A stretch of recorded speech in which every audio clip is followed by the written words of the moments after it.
BCom sem 1માં એમડીસીમાં એક subject start કરીએ. સબ્જેક્ટનું નામ છે અકાઉન્ટિંગ સ્ટાન્ડર્ડ. ટોટલ 50 માર્કનો સબ્જેક્ટ પૂછવામાં આવશે. 50 માર્કની અંદર ટોટલ 5 ચેપ્ટર છે. એક ચેપ્ટરનું વેઇટેજ છે 10 માર્કનું. 5 ચેપ્ટરમાં અલગ અલગ અકાઉન્ટિંગ સ્ટાન્ડર્ડ સ્પેસિફાઈડ કરેલા છે. સૌથી પહેલું છે ઇન્ટ્રોડક્શન ઓફ અકાઉન્ટિંગ સ્ટાન્ડર્ડ અને આઈએફઆરએસ. અકાઉન્ટિંગ સ્ટાન્ડર્ડ શું અને આઈએફઆરએસ શું એ ડિટેલથી ચેપ્ટરમાં જોશું. સેકન્ડ છે અકાઉન્ટિંગ સ્ટાન્ડર્ડ 1, 2 અને 3. 1, 2, 3 એટલે 1 એટલે disclosure of accounting policy, 2 inventory valuation અને 3 કેશ ફ્લો સ્ટેટમેન્ટ. 4, 5th અને 7 contingency and event occurring after the balance sheet date, net profit or loss for the period, prior period item and changes in accounting period. અને 7 છે construction contract. આ નામ સહિત યાદ રાખવા પડશે. એક્ઝામની અંદર તમને અકાઉન્ટિંગ સ્ટાન્ડર્ડ 3 કીધેલું હશે તો તમને કેશ ફ્લો સ્ટેટમેન્ટ પણ કરવાનું છે અને એની અંદર જેટલી ડિટેલ્સ આવશે એ ડિટેલ્સ મેં લિથોની અંદર પ્રોવાઈડ કરેલી છે, ડિટેલ પણ લખવાની છે.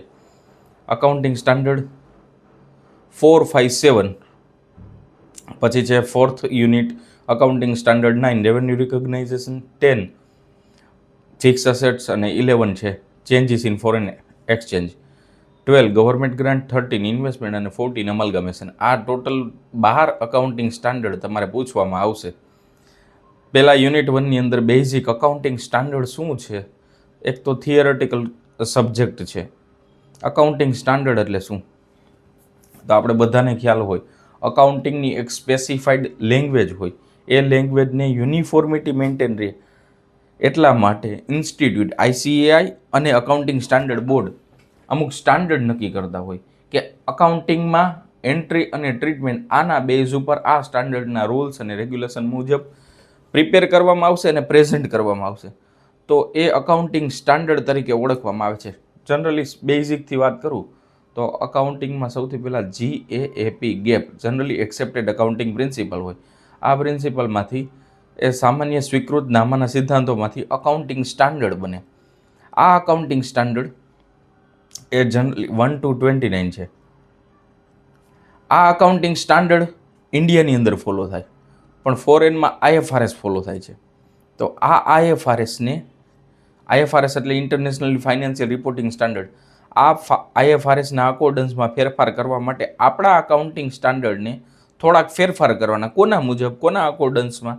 IFRSના અકોર્ડન્સમાં, જેને કહેવામાં આવે છે IND AS.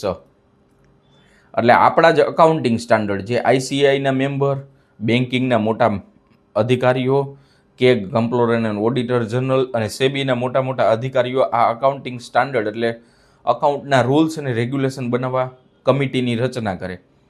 હવે ફોરેનમાં ઇન્ટરનેશનલી IFRS અડોપ્ટ થાય છે. આપણે અકાઉન્ટિંગ સ્ટાન્ડર્ડ ફોલો કરીએ છીએ. ફોરેનના અનુરૂપ આપણા અકાઉન્ટિંગ સ્ટાન્ડર્ડને ડાયવર્ટ કરવા માટે IND AS આવે, જેને ઇન્ડિયન અકાઉન્ટિંગ સ્ટાન્ડર્ડ કહેવાય, કન્વર્ઝ વિથ અકાઉન્ટિંગ સ્ટાન્ડર્ડ. પણ આપણે બેઝિક થિયોરેટિકલ પાર્ટ પહેલા ચેપ્ટરમાં જ છે IFRS અને IND ASની, વધારે નથી. આપણે તો ખાલી અકાઉન્ટિંગ સ્ટાન્ડર્ડ શું છે બેઝિક કન્સેપ્ટ પૂછવામાં આવેલ છે. સૌથી પહેલાં અકાઉન્ટિંગ સ્ટાન્ડર્ડ ક્વેશ્ચનમાં તમને પૂછવામાં આવે what do you mean by accounting standard, needs of accounting standard. તો આપણે અકાઉન્ટિંગ સ્ટાન્ડર્ડની પહેલાં શરૂઆત, પ્રસ્તાવના, ઇન્ટ્રોડક્શન. અકાઉન્ટિંગ સ્ટાન્ડર્ડ શું છે? ગાઈડલાઇન અને રૂલ શેના માટે? પ્રિપેરિંગ એન્ડ પ્રેઝન્ટિંગ શું ફોર ફાઇનાન્શિયલ સ્ટેટમેન્ટ. અને જેનાથી શું ખાતરી શું થશે? કન્સિસ્ટન્સી, ટ્રાન્સપરન્સી અને અક્યુરસી. હવે સર કન્સિસ્ટન્સી, ટ્રાન્સપરન્સી અને અક્યુરસી કઈ રીતે સ્પેસિફાઈડ થઈ શકે? એક સ્ટાન્ડર્ડ સ્પેસિફાઈડ કરે કે કોઈ પણ અકાઉન્ટિંગ ટ્રીટમેન્ટ આના બેઝ ઉપર, આના રૂલ મુજબ, આના બેઝથી જ અકાઉન્ટિંગની ટ્રીટમેન્ટ એન્ટ્રી કરવામાં આવશે અને એના માટેના એક સેટ્સ ઓફ સ્ટાન્ડર્ડ ફોલો કરવામાં આવે અને એ જ સેટ્સ ઓફ સ્ટાન્ડર્ડને સ્પેસિફાઈડ કરવામાં આવે ને અકાઉન્ટિંગ સ્ટાન્ડર્ડ કહેવાય.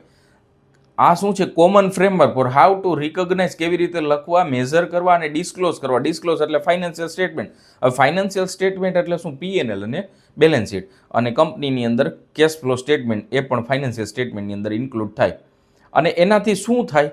સ્ટેક હોલ્ડરને ઇઝીલી સમજી શકે અને કમ્પેર પણ કરી શકે. હવે સ્ટેક હોલ્ડર એટલે શું? સ્ટેક હોલ્ડર એટલે જેનો ઇન્ટરેસ્ટેડ પાર્ટી શેમાં? કંપનીમાં.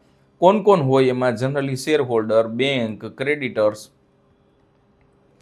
અને અધર ઇન્ટરેસ્ટેડ પાર્ટી જેનો ફાઇનાન્શિયલ ટ્રાન્ઝેક્શન કંપની સાથે રેગ્યુલર ઇન્ટરવલમાં થતો હોય તો એને સ્ટેક હોલ્ડર કહેવાય. એ સમજી શકે. અકાઉન્ટિંગ સ્ટાન્ડર્ડ એક લેંગ્વેજ છે, એનો મતલબ શું સર? અકાઉન્ટિંગ સ્ટાન્ડર્ડ ગુજરાતમાં ફોલો થતું હોય કોઈ કંપની દ્વારા, તો એ જ અકાઉન્ટિંગ સ્ટાન્ડર્ડ રાજસ્થાનમાં પણ, પશ્ચિમ બંગાળમાં પણ અને તમિલનાડુમાં પણ એ જ એકાઉન્ટિંગ સ્ટાન્ડર્ડ. એટલે અકાઉન્ટિંગ લખવાની મેથડમાં કાંઈ ફેરફાર ન થાય. મેથડમાં ફેરફાર ન થાય તો તમે કમ્પેરિઝન ઇઝીલી કરી શકો. એક્ઝામ્પલ આપો, સીબીએસઈ બોર્ડ હોય તો આખા ઇન્ડિયામાં એક જ બોર્ડ હોય તો 12થનું રિઝલ્ટ મારે કમ્પેર કરવું હોય તો એક સ્ટુડન્ટને સીબીએસઈના બોર્ડમાં રિઝલ્ટ પર્સન્ટેજ છે 60, બીજાને છે 62, તો આપણે કહી શકીએ કે 62 વાળા બેટર છે કેના કરતાં 60%. તો એ કમ્પેરિઝન ક્યારે કરી શકો? એક જ બોર્ડ હોય તો. એવી જ રીતે અકાઉન્ટિંગ માટેની એક લેંગ્વેજ સ્પેસિફાઈડ કરે છે અને એ સ્પેસિફાઈડ કરનાર ઓથોરિટી બોડી છે આઈસીઆઈ અને accounting standard board ASB.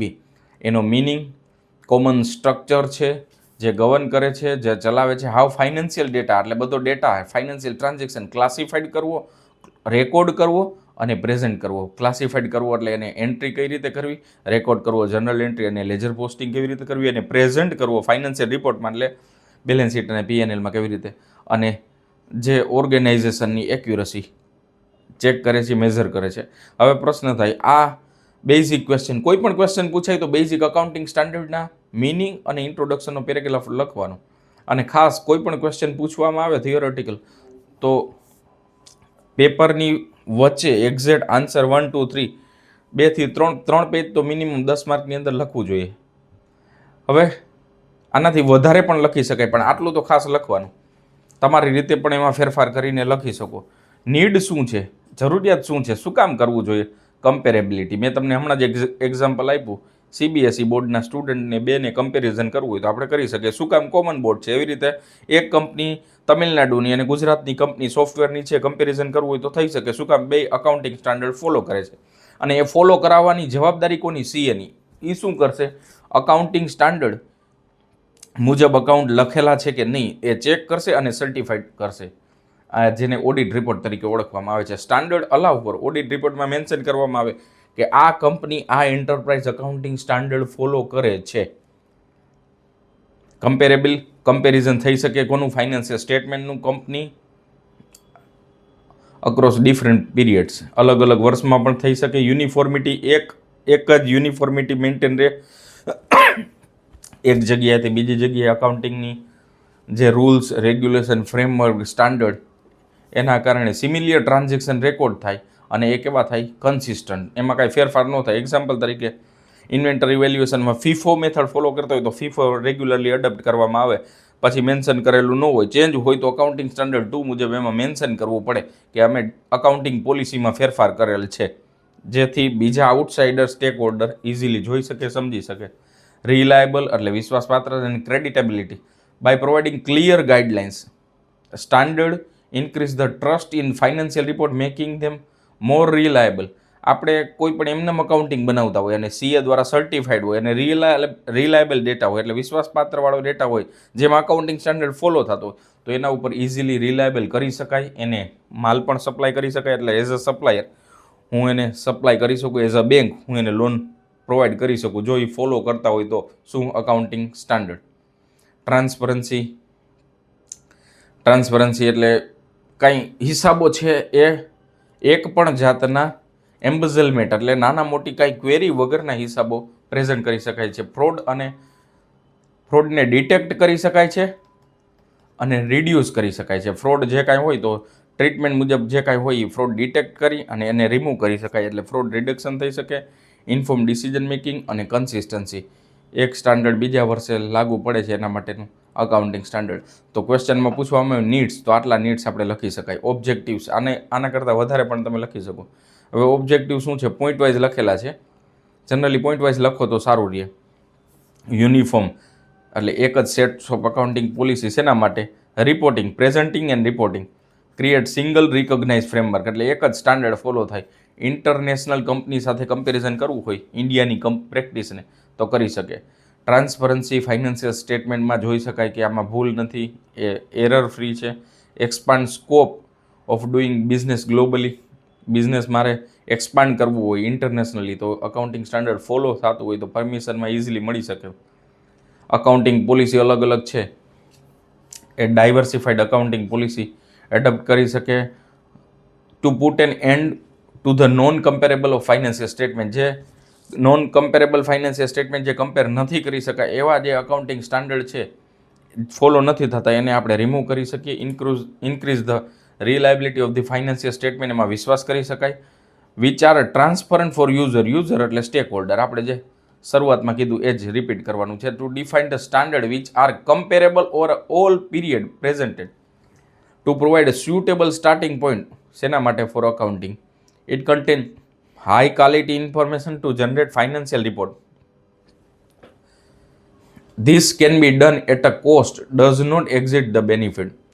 Cost થાય છે પણ એના બેનિફિટ કરતાં એ વધુ છે, એટલે કમ્પેરિઝન કરવું અને હાઈ ક્વોલિટીવાળા ડેટા આપણે પ્રેઝન્ટ કરી શકીએ. કયો data? Accounting data. To facilitate ease of both inter firm અને ઇન્ટ્રા ફર્મ, કંપની વચ્ચે ઇન્ટ્રા અને એક કંપનીની બીજી કંપની વચ્ચે inter firm. A limited B limited સાથે કમ્પેર કરી શકે. એ લિમિટેડનો એ ડિપાર્ટમેન્ટ અને બી ડિપાર્ટમેન્ટ એનું કમ્પેરિઝન કરવું હોય કે આનો પ્રોફિટ કેટલો નાનો પ્રોફિટ કેટલો, તો એને ઇન્ટ્રા ફર્મ કમ્પેરિઝન કહેવાય. Accounting standard body. હવે પ્રશ્ન થાય કે અકાઉન્ટિંગ સ્ટાન્ડર્ડ સ્પેસિફાઈડ કોણ કરે છે? તો સીએની ઇન્સ્ટિટ્યૂટ ICAI એને અકાઉન્ટિંગ સ્ટાન્ડર્ડ બોર્ડની રચના કરેલી છે 1977માં. એનું મેઇન પર્પસ શું છે? Sound, reliable and high quality of accounting and financial reporting system. Harmonise એટલે બધી જગ્યાએ સેમ રૂલ રેગ્યુલેશન અપ્લાય થઈ શકે. અકાઉન્ટિંગ પોલિસી અને પ્રેક્ટિસ આખા ઇન્ડિયામાં અડોપ્ટ કરી શકાય. Accounting standard board since its inception, જ્યારથી શરૂઆત થઈ અને સતત એમાં ફેરફાર કરતા જાય છે. અમુક અકાઉન્ટિંગ સ્ટાન્ડર્ડ વર્થ ઇટ ન હોય તો એમાં ઘટાડો પણ કરે છે, અને જે કાંઈ નવા અકાઉન્ટિંગ સ્ટાન્ડર્ડ એડેડ બેક કરવો હોય તો એમાં વધારો ઘટાડો એ પણ અકાઉન્ટિંગ સ્ટાન્ડર્ડ બોર્ડ કરે છે. એમાં જ મેં તમને શરૂઆતમાં વાત કરેલી એમ IFRSના અકોર્ડન્સમાં IND ASની પણ રચના કરવામાં આવેલી છે. ASB with view to provide guidelines on uniform application of accounting standard. Complex એન્વાયરમેન્ટમાં પણ ઇઝીલી અકાઉન્ટિંગ સ્ટાન્ડર્ડ એડોપ્ટ કરી શકે, એ મેન એનો પર્પસ છે. હવે અકાઉન્ટિંગ સ્ટાન્ડર્ડની પ્રોસેસ જનરલી આ ઇમ્પોર્ટન્ટ નથી, ખાલી એક વખત જોઈ લેવું. આગળના ક્વેશ્ચન હતા એમાંથી ક્વેશ્ચન પૂછી શકાય. આ લિસ્ટ ઇમ્પોર્ટન્ટ છે, ખાલી એક વખત વાંચવા પૂરતું કે અકાઉન્ટિંગ સ્ટાન્ડર્ડ ફોર્મ્યુલેટ કેવી રીતે થયા. સૌથી પહેલાં અકાઉન્ટિંગ સ્ટાન્ડર્ડ બોર્ડ, જેને અકાઉન્ટિંગ સ્ટાન્ડર્ડ સ્પેસિફાઈડ કરેલા હતા, એને પ્રિલિમિનરી ડ્રાફ્ટ, એટલે શરૂઆતમાં કોઈ પણ સ્ટાન્ડર્ડ બનાવો હોય, નોર્મ્સ બનાવો હોય, રૂલ્સ બનાવો હોય તો ડ્રાફ્ટ બનાવવું પડે. એ તૈયાર થઈ ગયું. પછી એ ડ્રાફ્ટને સ્ટડી કરવામાં આવ્યું ASBના મેમ્બર દ્વારા, જે જનરલી CA, એડવોકેટ, જજ, પછી બેન્કિંગના એક્સપર્ટ, સેબીના એક્સપર્ટ એ ઇન્વોલ્વ હોય ASBમાં. પ્રિલિમિનરી ડ્રાફ્ટ કરે, એને ઇન્વોલ્વ કરીને કાંઈ ફેરફાર કરવામાં આવ્યો. જો અહીંયા વાત કરવામાં આવે છે કે ICAIના મેમ્બર હોય, બેંકના મોટા મોટા એસોસિએશનના મેમ્બર હોય, સેબીના કોઈ મેમ્બર હોય ને કેગ, કમ્પ્લોર એન્ડ ઓડિટર જનરલ. તમે ઘણી વખત સાંભળતા હોય કે કેગ દ્વારા કોઈ પણ ગવર્મેન્ટની ઓડિટ કરવાવાળી સંસ્થા, કમ્પ્લોર એન્ડ ઓડિટર જનરલ. તમે ઘણી વખત સાંભળતા હોય કેગે રિપોર્ટ બહાર પાડેલો BSNLનો અથવા કોઈ પણ XYZ ગવર્મેન્ટ કંપનીનો, તો એના પણ મેમ્બર, જે ગવર્મેન્ટની બોડીનું ઓડિટ કરનાર ઇન્ડિયાની અંદર બોડી છે, અને એ પણ આના અકાઉન્ટિંગ સ્ટાન્ડર્ડ બોર્ડના મેમ્બર હોય. મીટિંગ કરવામાં આવી, પછી ઓપિનિયન અકાઉન્ટિંગ સ્ટાન્ડર્ડનો ડ્રાફ્ટ બન્યો, પછી પ્રોપોઝ કેવી રીતે એને બહાર પાડવા, એની બોડી કેવી રીતે ફ્રેમ કરવી, અને પછી એ પબ્લિક ઓપિનિયન માટે ખુલ્લા મૂકવામાં આવ્યા. પછી ICAI એને અપ્રુવલ કરીને અકાઉન્ટિંગ સ્ટાન્ડર્ડ ડ્રાફ્ટ કાઉન્સિલ દ્વારા પ્રિપેર થઈને ફાઇનલાઇઝ થઈ ગયું. હવે એપ્લિકેશન ઓફ અકાઉન્ટિંગ સ્ટાન્ડર્ડ. હવે કોને અકાઉન્ટિંગ સ્ટાન્ડર્ડ અપ્લાય થાય? Applicability of accounting standard depend on the type of entity. હવે પ્રશ્ન થાય કે કોને અપ્લાય થશે, તો કઈ એન્ટિટી છે, કોને અપ્લાય કરવા જોઈએ. અમુક મોટાભાગની કંપનીની અંદર અત્યારે IND AS અપ્લાય થાય છે. IND AS મેં શરૂઆતમાં જ વાત કરેલી. અકાઉન્ટિંગ સ્ટાન્ડર્ડ અને IFRSના મુજબ બેઠું નહીં, પણ IFRSની મુજબ અકાઉન્ટિંગ સ્ટાન્ડર્ડમાં ફેરફાર કરી અને જે બનાવવામાં આવે ને IND AS કહેવાય. ઘણા બધા કન્ટ્રીએ ડાયરેક્ટ IFRS, જે ઇન્ટરનેશનલ ફાઇનાન્શિયલ બોડીએ, જે ઇન્ટરનેશનલ અકાઉન્ટિંગ સ્ટાન્ડર્ડ બોડીએ સ્પેસિફાઈડ કરેલા છે, IFRS એ ડાયરેક્ટલી એડોપ્ટ કરેલા. એમાં એક નામ છે બાંગ્લાદેશ, કે એને કાંઈ એનો ફેરફાર નથી કરવો, ડાયરેક્ટલી અકાઉન્ટિંગ સ્ટાન્ડર્ડ એડોપ્ટ કરેલા. આપણામાં અકાઉન્ટિંગના એક્સપર્ટ ઘણા બધા છે, તો એને શું કીધું કે અમે અકાઉન્ટિંગ સ્ટાન્ડર્ડનામાં જ થોડોક ફેરફાર કરશું. કયો ફેરફાર કરશું? આઈએફઆરએસના અકોર્ડન્સમાં. અને કોને કોને અપ્લાય થશે એની સ્પેસિફાઈડ કરેલા 3 લેવલ સ્પેસિફાઈડ કર્યા આઈસીઆઈ કે કોને કોને અપ્લાય કરવું જોઈએ ઇન્ડિયસને એને લગતા સ્ટાન્ડર્ડ.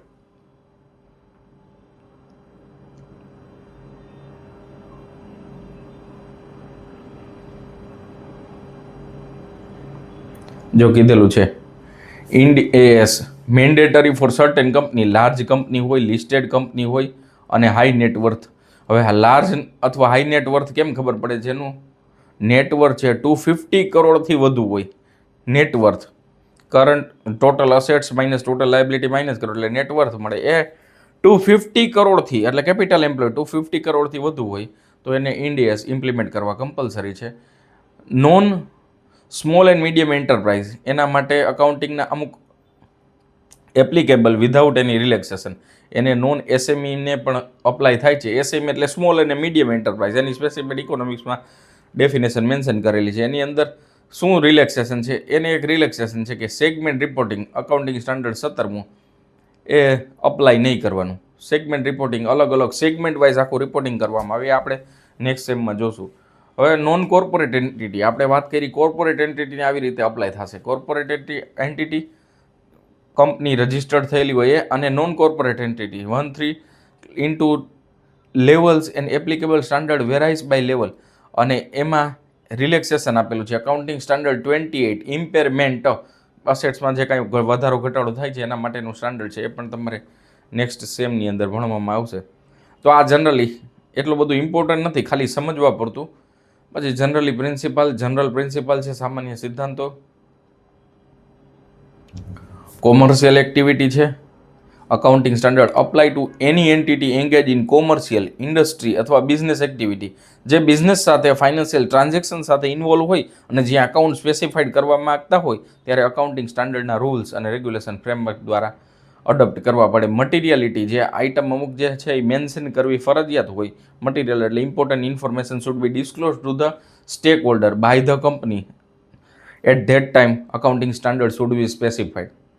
રિસ્પોન્સિબિલિટી મેનેજમેન્ટની રિસ્પોન્સિબિલિટી છે કમ્પ્લાયન્સ કરવાની અને ઓડિટરે એક્ઝામિન કરવું જોઈએ. શું એક્ઝામિન કરવું જોઈએ? જેને ઓડિટ રિપોર્ટમાં કે અકાઉન્ટિંગ સ્ટાન્ડર્ડ ફૂલફિલ થાય છે કે નહીં.